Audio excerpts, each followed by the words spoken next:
آسان درس قرآن نحمده ونصلي ونسلم على رسوله الكريم اما بعد فاعوذ بالله من الشيطان الرجيم بسم الله الرحمن الرحيم والعصر ان الانسان لفی خسر، قسم ہے زمانے کی، یقیناً ہر انسان خسارے میں ہے۔ اس سورت کا آغاز العصر کی قسم کھا کر کیا جا رہا ہے۔ سورہ عصر یہ جمہور مفسرین کے نزدیک یہ مکی سورت ہے، اور ایک قول یہ ہے کہ یہ سورت مدنی ہے۔ اس سورت میں 1 رکوع 3 آیتیں ہیں، اور عربی میں زمانے کو عصر کہتے ہیں۔ اس سورت کی پہلی آیت میں اللہ تعالیٰ نے زمانے کی قسم ارشاد فرمائی، اس مناسبت سے اسے سورہ عصر کے نام سے موسوم کیا گیا۔ سورت کا آغاز العصر کی قسم کھا کر کیا جا رہا ہے۔ عصر کا معنی زمانہ بھی ہے، اور عصر دن کے وقت، دن کے اس حصے کو بھی کہتے ہیں کہ جس میں ظہر اور مغرب کی نمازوں کے درمیان ایک نماز ادا کی جاتی ہے، جسے نماز عصر کہتے ہیں۔ اس صورت میں جو حقیقت بیان کی جا رہی ہے، اس کی صداقت پر سب سے بڑا گواہ خود زمانہ ہے۔ آپ انسانی تاریخ کے کسی دور کا بھی مطالعہ کریں، آپ یقیناً اس نتیجے پر پہنچیں گے جو اس مختصر سی صورت میں اللہ تعالیٰ نے بیان فرمائی۔ جو افراد اور قومیں اس صورت میں جو مذکور کی گئی ہیں 4 صفات، اگر جو قومیں یا جو افراد ان 4 صفات سے متصف نہیں ہوتی، وہ خائب اور خاسر ہی رہتی ہیں۔ نمرود، فرعون کو دیکھ لیجئے، قوم نوح، قوم سمود کے حالات کا اگر آپ مطالعہ کریں قرآن میں، ہر جگہ اس حقیقت کی سچائی روز روشن کی طرح واضح ہے کہ نمرود اپنے وقت کا بہت بڑا بادشاہ تھا، ساری رعایا اس کی فرما بردار تھی، ملک کی ساری دولت اس کے قبضے میں تھی، اس کے شاہی خزانے سونے چاندی دیگر نوادرات سے بھرے ہوئے تھے، فوج بھی اپنے بادشاہ کے ساتھ وہ وفا کے جذبے سے سرشار تھی۔ یہی حال فرعون کا بھی تھا، جیسے نمرود کا میں نے آپ کے سامنے عرض کیا، ایسے ہی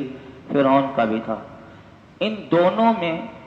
اگر کسی چیز کی کمی تھی تو صرف یہ کہ وہ دونوں ان صفات جلیلہ سے محروم تھے کہ جو انسانی کامیابی، فوز و فلاح کے لیے بنیادی حیثیت رکھتی ہیں۔ ان کا انجام کیا ہوا؟ تو ایک مطلق العنان بادشاہ، فرمان روا کو ایک حقیر مچھر نے ہلاک کر دیا، نمرود کو، اور دوسرے کو یعنی فرعون کو سمندر کی موجیں جو ہیں وہ تنکے کی طرح بہا کر لے گئیں۔ ان کے حسرت ناک انجام پر ایک آنکھ بھی اگر آپ دیکھیں تو وہ نمناک نہ ہوئی، ایک دل بھی سوگوار نہ ہوا۔ اور قرآن کہتا ہے کہ فما بقت علیہم السماء والارض وما كانوا منظرین، ان بدبختوں کی تباہی اور بربادی پر نہ چشم فلک سے کوئی آنسو ٹپکا، اور نہ ہی زمین کی آنکھیں اشکبار ہوئیں۔ فرمایا کہ قوم نوح کو جب طوفان کی بھپری ہوئی موجوں نے گھیر لیا اور وہ سب کے سب غرق ہو گئے، تو ان ظالموں کی بربادی پر کائنات نے حمد باری تعالیٰ کے گیت گائے۔ بعض مفسرین نے یہاں پر یہ بات بھی اس آیت کریمہ کے تحت لکھی کہ والعصر سے نبی پاک صلی اللہ علیہ وسلم کا وہ زمانہ پاک مبارک ہے کہ یہ نبی پاک صلی اللہ علیہ وسلم کے وجود مسعود سے یہ منور ہوا یہ زمانہ۔ اور ویسے تو ہر زمانہ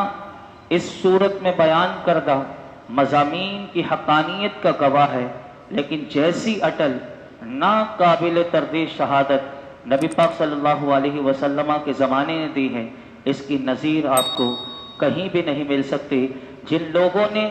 دعوت محمدی صلی اللہ علیہ وسلم کو قبول نہ کیا، وہ اپنی عمارتوں، اپنی ریاستوں اور گونا کو دیگر خصوصیتوں کے باوجود وہ مٹ گئے، میٹ ہو گئے، نیست و نابود ہو گئے، انسانیت نے ان کو فراموش کر دیا، اور جن کی کچھ یاد ابھی بھی باقی ہے تو ان کا نام ایک گالی کے طور پر استعمال ہوتا ہے، لیکن جن خوش نصیبوں نے اس ہادی برحق کی دعوت کو قبول کیا اور اس کی غلامی کی سعادت سے بہرور ہونے کے باعث پھر ان 4 خوبیوں سے جو قرآن نے بیان کی اپنی زندگی کا دامن انہوں نے بھرا، تو انسانیت کی وہ آبرو بن گئے، چشم گیتی کا وہ نور بن گئے، گلشن ہستی کی وہ بہار بن گئے اور فخر روزگار بن گئے۔ ان کا نام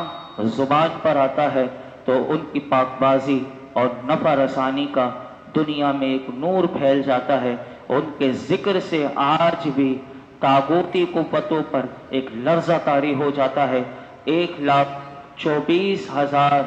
قدسیوں کا یہ گروہ یعنی صحابہ کا یہ گروہ اور ان کے نقوش پاک کو اور خضر راہ بنانے والے کاروان انسانیت کی قیادت کا وہ فریضہ سر انجام دیتے رہے، اور انہوں نے اپنی للہیت اور خلوص عمل سے انسان کے سر افتخار کو بلند کر دیا۔ اسی لیے علماء کہتے ہیں کہ والعصر سے اگر نبی پاک صلی اللہ علیہ وسلم کا زمانہ پاک مراد لیا جائے تو یہاں نہایت موضوع ہوگا۔ آگے ارشاد فرمایا اِلَّا الَّذِينَ آمَنُوا وَعَمِلُوا الصَّالِحَاتِ وَتَوَاصَوْا بِالْحَقِّ وَتَوَاصَوْا بِالصَّبْرِ۔ اللہ رب العالمین نے سب سے پہلے فرمایا کہ یقیناً ہر انسان خسارے میں ہے، یعنی زندگی کے اس کاروبار میں ہمارا سرمایہ جو ہے، سب سے بڑا سرمایہ کیا ہے؟ وقت ہے، اور اس سے بیش قیمت اور عزیز القدر کوئی چیز سرمایہ نہیں ہے۔ جو لوگ اس وقت کو بے مقصد ضائع کرتے ہیں، عیش و عشرت میں برباد کرتے ہیں، باقیات صالحات یعنی جو باقی رہنے والے عمل ہیں اس کے بجائے زوال پذیر اور فانی چیزوں کے حصول میں اس وقت کو صرف کرتے ہیں، اور وہ کاروبار عزیز سے نفع کیا خاک حاصل کریں گے، انہوں نے تو علماء کہتے ہیں کہ اپنی پونجی جو زندگی کے اللہ نے ایک مختصر سا وقت دیا ہے اس کو ڈبو دی۔ تو فرمایا اس سے بڑا خسارہ کیا ہو سکتا ہے کہ نفع کے بجائے اگر نقصان اٹھایا اور نقد وقت بھی ہاتھ سے کھو بیٹھے، تو فرمایا کہ ایسے کی حالت ایسی ہے کہ جو منزل کی طرف منہ کر کے یعنی جس کو چلنا چاہیے تھا لیکن وہ منزل کی طرف پیٹ کر کے بھاگ رہا ہے، سورج ڈوبنے والا ہو اور اس رات کی تاریکی 4 سو پھیل رہی ہو، تو فرمایا ایسا شخص جو ہے وہ خسارے میں ہے۔ لیکن پھر اللہ نے استثناء کیا کہ ہر انسان خسارے میں نہیں، فرمایا کہ جس میں 4 خوبیاں ہیں، اور وہ کون سی؟ فرمایا اِلَّا الَّذِينَ آمَنُوا وَعَمِلُوا الصَّالِحَاتِ وَتَوَاصَوْا بِالْحَقِّ وَتَوَاصَوْا بِالصَّبْرِ۔ فرمایا کہ بجز ان خوش نصیبوں کے کہ جو ایمان لے آئے اور نیک عمل کرتے رہے اور نیز ایک دوسرے کو حق کی تلقین کرتے رہے اور ایک دوسرے کو صبر کی تاکید کرتے رہے، تو فرمایا یہ جو شخص ہیں یہ جو ہیں یہ خسارے میں نہیں۔ یہاں پر علماء فرماتے ہیں کہ اللہ رب العالمین نے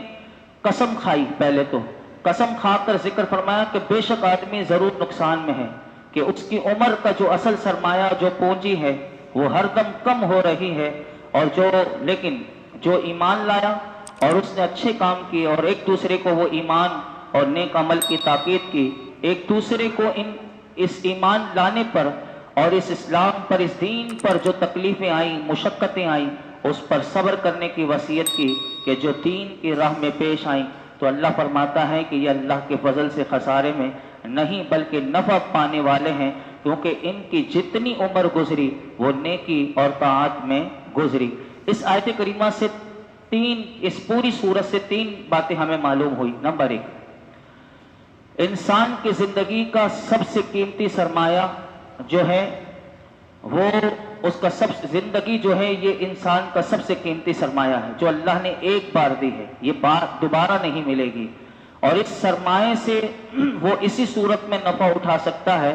کہ جب اس زندگی کو انسان، اس صورت کو میں آسان کر رہا ہوں آپ کے سامنے، کہ فرمایا کہ جب وہ اس زندگی کو اللہ رب العالمین کی اطاعت اور فرما برداری میں خرچ کرے۔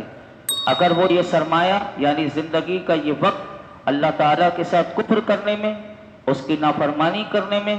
اور اس زندگی کو گناہوں کے کاموں میں خرچ کرتا رہے تو فرمایا اسے کوئی نفع نہ ہوگا بلکہ بہت بڑا ایسا شخص نقصان اٹھائے گا۔ لہٰذا ہر انسان کو چاہیے کہ وہ اپنی زندگی کو غنیمت جانتے ہوئے اللہ کی عبادت اور اس کی اطاعت میں مصروف ہو جائے۔ دوسری بات اس صورت سے یہ پتہ چلی کہ انسان کی زندگی کا جو حصہ اللہ کی عبادت میں گزرے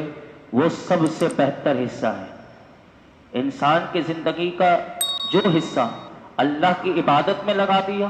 وہ زندگی کا سب سے بہترین حصہ ہے، یہ یاد رکھیے گا۔ اور تیسری بات اس صورت سے یہ سیکھنے کو ملی کہ دنیا سے اعراض کرنا اور آخرت کی طلب میں اور اس سے محبت کرنے میں مشغول ہونا یہ انسان کی سعادت کا باعث ہے۔ اور اگر آپ دیکھیں تو یہ جو 10 دن ہیں،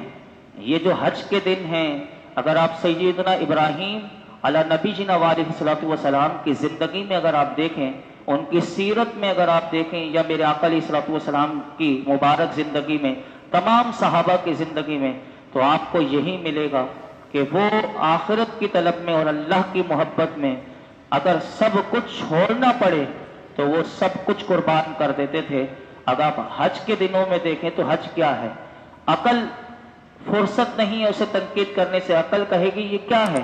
مطلب عرفات کے میدان میں بندہ 2 چادریں لے کر بیٹھا ہوا یہ کیا ہے۔ لیکن اسی طرح اگر دیکھیں تو حج میں ہے کیا، مطلب ٹھہرنا ہی ٹھہرنا ہر جگہ ہے، اور خانہ کعبہ کا طواف ہے، طواف زیارت ہے، یا مینا میں دیکھیں تو وہاں ٹھہرنا ہے۔ اور اسی طرح اگر دیکھیں تو جیسے میں نے جمعے کے دن بھی عرض کیا تھا کہ اپنے چاند جیسے بیٹے کو صرف حکم آیا اور ذبح کر دینا، یہ سب کیا ہے؟ یہ سب اس کی محبت کا ہے، یہ وہ اخلاص اور وہ للہیت ہے کہ جو 8ویں پارے میں بھی ہمیں سمجھ میں آتا ہے کہ اے محبوب آپ فرما دیجئے کہ قل ان صلاتی و نسکی و محیای و مماتی للہ رب العالمین، کہ بے شک میری نماز، بے شک میری قربانی، بے شک میری زندگی، میرا مرنا جینا سب اللہ کے لیے ہے۔ تو یہ انسان کو یہ صورت بھی دیکھیے مختصر سی صورت ہے، لیکن اس میں وہ پورے قرآن کا وہ سبق ہمیں بتا دیا گیا کہ انسان جب دنیا سے اعراض کرتا ہے اور آخرت کی طلب میں اور اس کی محبت میں انسان مشغول ہو جاتا ہے تو یہ انسان کی سعادت کا باعث ہے۔ یہ قرآن کی آیت یاد رکھیے گا کہ اللہ رب العالمین نے ارشاد فرمایا کہ وَمَنْ أَرَادَ الْآخِرَةَ وَسَعَى لَهَا سَعْيَهَا وَهُوَ مُؤْمِنٌ فَأُولَٰئِكَ كَانَ سَعْيُهُمْ مَشْكُورًا، جو آخرت چاہتا ہے، فرمایا کہ جو آخرت چاہتا ہے اور اس کے لیے ایسی کوشش کرتا ہے جیسی کرنی چاہیے۔ اب دیکھیے یہاں پر لفظ ہے کہ آخرت بھی چاہتا ہے اور اس کے لیے کوشش بھی کرتا ہے، اور ایسی کوشش کرتا ہے، اللہ فرماتا ہے جیسی کرنی چاہیے، اور وہ ایمان والا بھی ہو۔ تو اللہ فرماتا ہے یہی وہ لوگ ہیں کہ جن کی کوشش کی قدر کی جائے گی، جن کی کوشش کی قدر کی جائے گی۔ اگر آپ سارے کام اللہ کے لیے کریں گے تو یاد رکھیے میرا رب تو ایسا قدردان ہے کہ وہ دنیا میں بھی نواز دیتا ہے اور آخرت میں تو ویسے ہی اپنے بندوں کو وہ نوازے گا۔ اللہ ہمیں آخرت کے لیے کوشش صحیح معنوں میں کرنے کی توفیق عطا فرمائے، اور زندگی کا یہ جو سرمایہ ہمیں ملا ہوا ہے۔ ایک شخص تھے وہ کہتے ہیں کہ میں نے یہ سورت کی تفسیر جو ہے وہ ایک برف والے سے سیکھی، یعنی برف والا آوازیں لگا رہا تھا کہ برف لے لو، میرا سرمایہ کل رہا ہے، تو کہا کہ مجھے یہ سورت کی تفسیر برف والے سے سمجھ میں آ گئی کہ واقعی زندگی ہماری بھی برف کی طرح ہے، یہ پگھل رہی ہے ہماری، جہاں یہ پگھل گئی وہاں ہماری سانس ختم اور ہمارا قصہ ختم، پھر بندہ کچھ بھی نہیں کر سکتا۔ یہی بات اللہ نے فرمائی کہ والعصر، زمانے کی قسم، ان الانسان لفی خسر، یقیناً انسان خسارے میں ہے، لیکن وہ خسارے میں نہیں کہ جو ایمان لایا، اعمال صالحہ کیا، ایک دوسرے کو حق اور صبر کی تلقین کرتے رہے، یقیناً وہ کامیاب ہیں۔ اللہ ان باتوں پر ہمیں غور فکر کرنے اور عمل کرنے کی توفیق عطا فرمائے۔ الحمدللہ رب العالمین۔ والصلاة والسلام علی سید الانبیاء والمرسلین وعلی آلہ واصحابہ اجمعین۔ یا اللہ پاک جو کچھ سنا اس میں کوئی غلطی کوتاہی معاف فرما، اپنی بارگاہ میں قبول فرما۔ رب کریم سیکھنے سکھانے میں کوئی غلطی کوتاہی معاف فرما، ہمارے لیے سیکھنا سکھانا سمجھنا سمجھانا آسان فرما۔ رب کریم مکمل قرآن پاک سننا سنانا ہمارے لیے آسان فرما۔ یا رب العالمین زندگی کی آخری سانس تک قرآن سیکھنے سکھانے سمجھنے سمجھانے اور اس پر عمل کرنے کی توفیق عطا فرما۔ یا اللہ ہم سب کو علم نافع عطا فرما، قرآن کا نور اور اس کا فیضان عطا فرما، با عمل با اخلاق با حیا با کردار بنا دے۔ آج تک جتنی دعائیں کی ہیں آئندہ کریں گے، پروردگار عالم ہماری تمام دعاؤں کو قبول فرما۔ وصلی اللہ تعالی علی خیر خلق محمد وعلی آلہ وصحبہ اجمعین۔